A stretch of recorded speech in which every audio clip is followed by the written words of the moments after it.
परमेश्वर के जीवित और सामर्थी नाम में आप सबको जय मसीह की फिर से प्रिय स्वागत करती हूँ आप सबका the lord is my shepherd channel पर।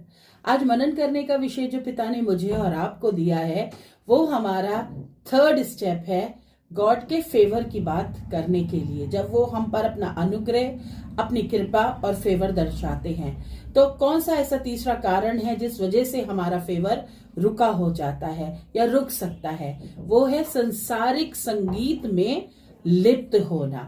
आप जो संगीत सुनते हैं वह धीरे धीरे आप पर प्रभाव डालना शुरू कर देता है।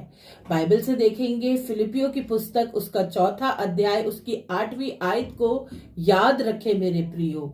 जो कुछ सत्य है, जो कुछ आदरणीय है, जो कुछ धर्म में है, जो कुछ पवित्र है, जो कुछ मनोहर है, जो कुछ प्रशंसीय है, यदि कोई सद्गुण है और यदि कोई प्रशंसा है तो इन्हीं बातों पर ध्यान लगाया करो।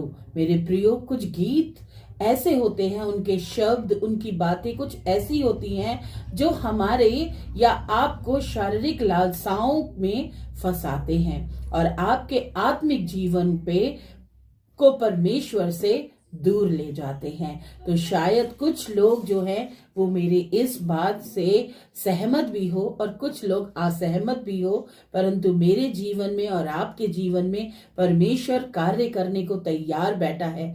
बस हमें अपने जीवन में कुछ चीजों को छोड़ के और आगे बढ़ना है और परमेश्वर पर विश्वास रखना है। अपने बिहेवियर में से आप तक हमने 3 चीजें सीखी जो हमें हटानी है। सबसे पहला, अपने माता पिता को डिसरिस्पेक्ट करना हटाना है।